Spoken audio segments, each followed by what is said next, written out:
We spent the rest of dinner listening to Ryland recount what Keith Dunmore had told him, and his asinine theories. Most of it fell on deaf ears. My mind was too preoccupied with Nick. I excused myself and exited the compound. I breathed in the summer air and turned on Jamal's phone. There were no bars.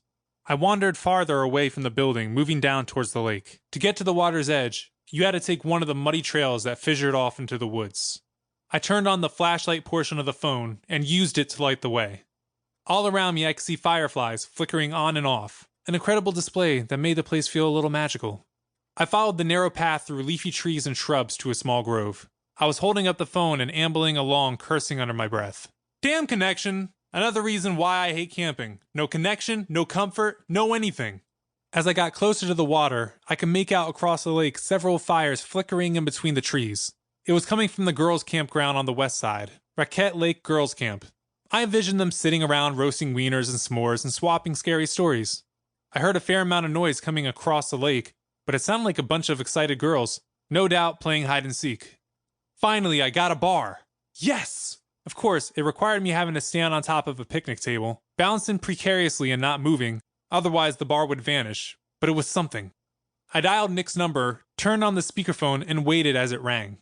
While I was waiting, the noise from the girls' camp grew louder. I knew girls could scream, but that was a little extreme. The voicemail kicked in. This is Nick. I'm not here right now. If you would like to leave your name and number, I'll get back to you as soon as possible. I sighed. Nick, it's me, Scott. Are you there? Pick up. A few times I'd phoned him in the past, he'd answer while I was in the middle of leaving a message. But not this time. I sank down, swinging my legs off the edge of the table, and gazed out across the water. The silvery moon shimmered across the lake's ripples. Its clear waters lapped against the shore. I would try his number again in a minute, hoping he'd just stepped away. Or, oh, what was I saying? Nick was glued to that damn phone. I rarely, if ever, saw him not staring at it expecting to get a call from one of his female friends. That was Nick, a real ladies' man. I smiled thinking of all the women he'd brought home. He wasn't really the kind of guy to stick with one for long. It was all about sex for him. Involuntarily, my mind jumped to the last time he'd spoken about his relationships. Scott, you'll soon figure it out. The world out there is an ice cream store. You can't expect me to enjoy only one flavor. There are too many vying for my attention. Come on, man. These women have feelings. He roared with laughter. Dude, you've been watching too many Nicholas Sparks movies.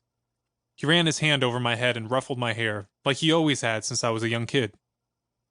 I looked back at the camp across the water. Something wasn't right. The screams hadn't stopped. Neither had they gotten any quieter. I squinted, trying to see what was going on, but it was too dark. All I could make out was the silhouette of figures running. I slowly got down off the bench, mesmerized by what was going on. It was hard to see, but it looked like they were chasing each other. Stupid girls. I shook my head and went back to trying the phone. Again, nothing. Just the voicemail. I didn't take my eyes off the shore. What type of games were they playing? I remembered hide and seek from when I was younger, but that never involved clambering on top of people. I squinted into the blackness of night. An uneasy feeling washed over me. Turning back towards the camp, I jogged to the cabin to retrieve the FLIR Scout night vision camera Tobias had among his belongings. Back at camp, it was quiet. I could make out people still eating dinner, and others washing dishes in the kitchen. I grabbed it up and double-timed it back to the lake. By the time I returned, it had gone quiet. There was no movement, and I couldn't see anyone by the lake. I brought the FLIR up to my eye and zoomed in, scanning the banks from side to side. At first, there was nothing, just trees blowing in the wind. Then I saw movement. I zoomed in closer, and my jaw dropped. To keep listening to this audiobook, I've left you a link in the description so you can do it, at no cost thanks to Audible's 30-day free trial.